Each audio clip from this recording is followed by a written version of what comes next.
Oh, hello, folks. I'm back. So, well, for my poop, but anyway, Amazing Spider-Man number 400. This is the issue where Aunt May dies.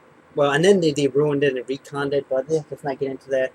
This is the issue where Aunt May dies, and it's just heartwarming because this issue she finds out that Peter Parker is Spider-Man. They have like this heart to heart before she passes and slips into, I guess, a coma, I guess. But not only that too, it's just the last panel on the page where you see him crunched over Aunt May. It's just, oh, well done. It's just so emotional. And it's not that too, but also at the time Ben Riley was around being Scarlet Spider. And not only do you get to see Peter Parker is mourning the loss, but he at least has family and people and friends around him. Meanwhile, when Ben Riley finds out and sees that Aunt May died, he pretty much is alone. He's literally on the roof bawling and crying his eyes out, and he's alone. And it's just like the parallel and just how hard it hit both guys. It's just, ugh. It's a really good issue.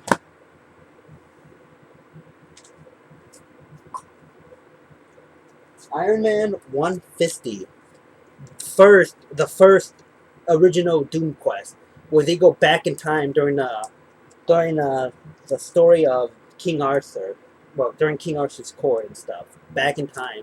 And this is kind of when you first start getting the hint. When you start getting the hint that Doom is there's more to Doom than meets the eye than just being a villain, and that he's a man of his word. And it's really hard to explain how good it is. It's just one of those that you had to read. And I remember just being really blown away by it when I read it. So yeah, Iron Man 150.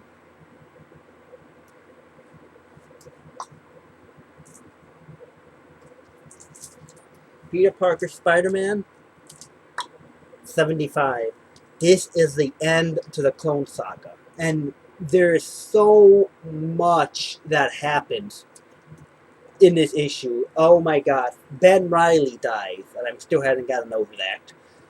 Norman Osborn is revealed to be the mastermind behind the Clone Saga. He masterminded everything, orchestrated everything.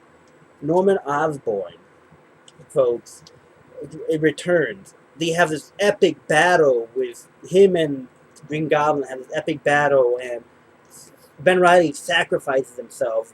Peter Parker's child, it ends up being stillborn and dying, and just a lot of stuff happens in this issue, and an epic end to a messy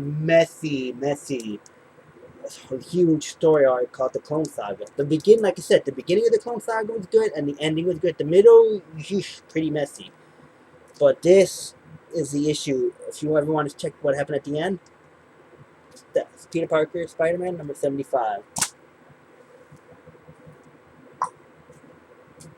Batman, 439, year 3. This is the issue where Batman is still reeling from the deaths of Jason Todd. And this issue is where Nightwing pretty much comes back into town to confront Batman to say, what are you doing? This is not you. We had to stop. And up to this point, Batman is not listening. But this issue is where Batman kind of starts taking notice, and him and Dick Grayson kind of start mending the fences. Additionally, this is kind of the issue where Bruce Wayne starts to get over Jason Todd's death. That's when he starts the healing process in this issue. So, Batman Year 3, if you can read all of them, read this, but this is 439. Uncanny X-Men, 282. 182. Yeah. 182. Now, this is the issue where pretty much, how do I put this? Where Rogue realizes what are the horrible things she did to Carol Danvers. This is where she realizes the full extent of what happened. Because in this issue, the Miss Marvel personality, Carol Danvers' personality, takes over because her ex-boyfriend that she had strong feelings for is in trouble, and she sees that on the news, and the personality takes over Rogue, and she doesn't go to rescue without even thinking about it. And during the issue, she kind of comes to, and Rogue realizes that the Miss Marvel personality is taking over, and she's realizing that, oh my God, not only did she absorb her power, she absorbed her personality, she absorbed her memory, the emotions, everything, and she took that all away from Carol Danvers. And this is the issue where she finally realizes that, and this is kind of like where she starts really coming apart at the seams, you know. And this is kind of the issue where she realizes, oh my God, I am just a terrible person. Like, she realizes the full extent of the horrible thing that she did. If you're a Rogue fan, I could Kenny X 182 is the one that you should read too.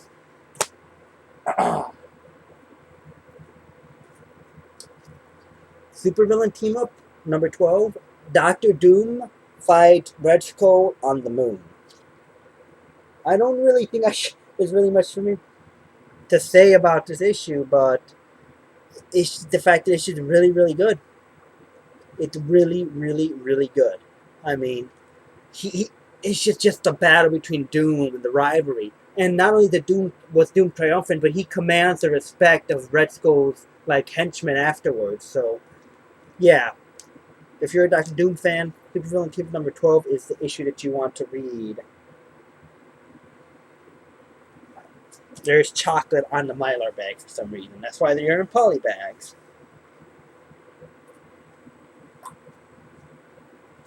Spider-Man number 53.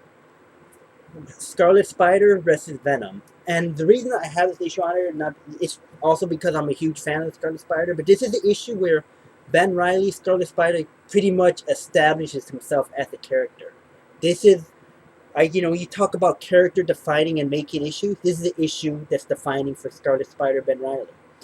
In this issue, he takes out Venom.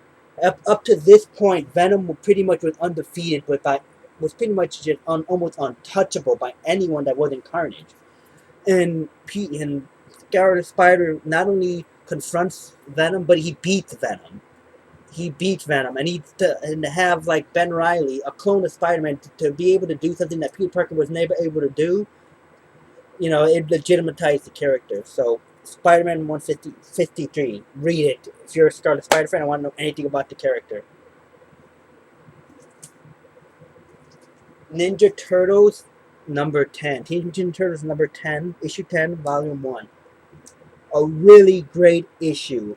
This is the return of Shredder. If you watch the movie, the original movie, that's what it's based off of. Pretty much Shredder, they beat the holy hell out of Leonardo, and the issue starts with him getting thrown into the antique shop that I think it's the second time around that April O'Neil owns, and the Turtles pretty much had to fight their way out of that shop and to survive. And pretty much once they make it down to like the main area, you see Shredder there, and they are like, "Oh no, he's back!" And not only that too, but Casey Jones makes his return in this. He just shouts out "Gungala," and everyone's like, "Oh yeah!" And it's one of the best issues of Ninja Turtles you can read. Highly recommended.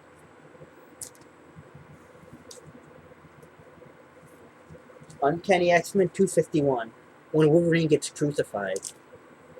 The reason this issue is on here, because not just because it's a really good story, it's on here because this is the issue that started my love affair for X-Men.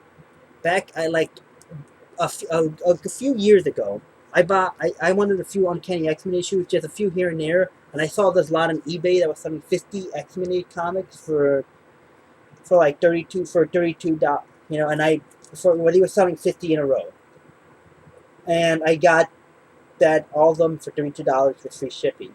And I was like, it was just easier to get that, and if hell, I'll probably just sell the rest. I'm thinking that. And when I read this issue, I was just blown away by it. I was just in awe. And this issue, Uncanny X-Men 251, started the whole Uncanny X-Quest theme. This is the issue that started my love of X-Men. That really full blossom. And we all know most of my collection is X-Men now. And it all started with this issue. After this issue, I kept reading, and I just kept wanting to read more and more. It's 251 is what started it all.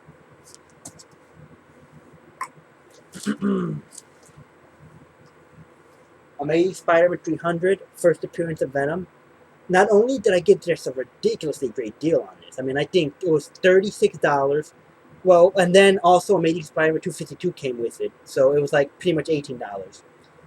Can't really beat that for like a very fine minus. And it's on there because it's the first appearance of Venom, and as a kid, I really loved Venom. So, Marvel feature number one, the Defenders. I got this from Cacti88. You know, because sometimes he'll be on here and he'll like make a video of what he has to sell. This was one of the things he had to sell, and I got it for a good price. I remember looking for this issue a lot, trying to find an affordable price for this. And when I found it, when I saw that video and I asked them and I got this, it was like, you know, it's one of those where you finally get it. It's like, oh, Defenders number one, Marvel feature number one. Yeah. Fantastic Four 57. This is a famous issue. This is like one of the best Doctor Doom issues you can read. Jack Kirby artwork. This is where Doctor Doom usurps the power of the Silver Surfer. I don't think I need to say any more of this. Read it. Incredible Hulk 102. Another one that I got for a good price. I paid like 30. No, it was around 30. Like maybe plus or minus 3. And it's like in fine condition. And this is one of the ones that I kind of want to find too. And when I read the issue, it really taught me about the origin of the Hulk. Because up to this point, I thought it was like in a TV show. I didn't know he was like in the front of an atomic blast. So, and experienced gamma radiation. So, it's a really, yeah, 102. I still can't believe I have that. This is another one that I can't believe I have. Fantastic Four. Captain America 100, the premiere issue. Like I said, it's a little more tan than I would want it to be, but I got this for a good price. It's probably in fine condition. Like I said, I live in the mid-grade, and if it is just tan, that's it. It is in really good shape, firm, attached, and this is one of those that I just really wanted to get, and I could never find it for an affordable price. And when I found it, and I got it, it was just, it's one of those that I can't believe I have either. Now we get to the final three. This has to be on here. Secret Wars number 10. Doctor Doom versus the Beyonder. Oh my god. I mean, this is by far the Doctor Doom issue. This is the issue that started my love affair with Doctor Doom. I mean, he pretty much goes against the God, essentially. It's the Beyonder has like the powers of God, and this is Doctor Doom fighting against the Beyonder. And he literally gets torn apart. And not only that, but before he even fights the Beyonder, he usurps the powers from Galactus. He usurps Galactus' power. She drains it. And he refuses to give up and fighting the Beyonder, just the willpower.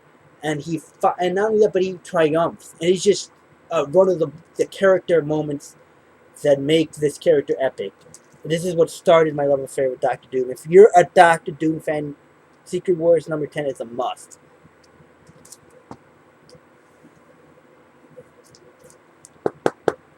Triumph and Torment, Doctor Doom and Doctor Strange. This has to be my favorite Doctor Doom story. Doctor Doom and Doctor Strange go to hell to rescue the soul of Doctor Doom's mother. And before that happens, though, they have a contest for the Sorcerer Supreme. And whoever comes in second gets like a prize that the Sorcerer Supreme has to grant. Doctor Strange wins, but Doctor Doom gets the prize because he came in second. And Doctor Doom, and he doesn't want to grant Doctor Doom's wish, but Doctor Doom told him what he wants, and he was taken aback. He was like, he wants to rescue his mom's soul. And it's just a great issue. I mean, Doctor Doom essentially outsmarts Mephisto, who is essentially the devil. He outsmarts Mephisto in this. I mean, you have to read this issue, Triumph and Torment. Find the graphic novel. They actually had a new release, like recently, like about a year ago. So it's relatively still out there. It's not hard to find. Read it if you're a Doctor Doom fan. Triumph and Torment, the greatest Doctor Doom story that I've ever read. And the final issue, my only CGC graded book, Amazing Spider-Man 121. this is the reason this is my number one, is because this is my holy grail comic. Some of you think it's X-Men, and I know a lot of people, but this was the one that, ever since I started collecting and reading comics, this is the issue that I always wanted, like, by far, the issue that I wanted so badly. I remember as a kid looking at Wikipedia and reading about this, and just think, I want this, I want to get this issue so bad, you know. And one day I'm gonna have this issue, and I'm gonna find it, and I'm gonna try to get it, and I have it. CGC grade, 7.0. This is like the holy grail for me, you know.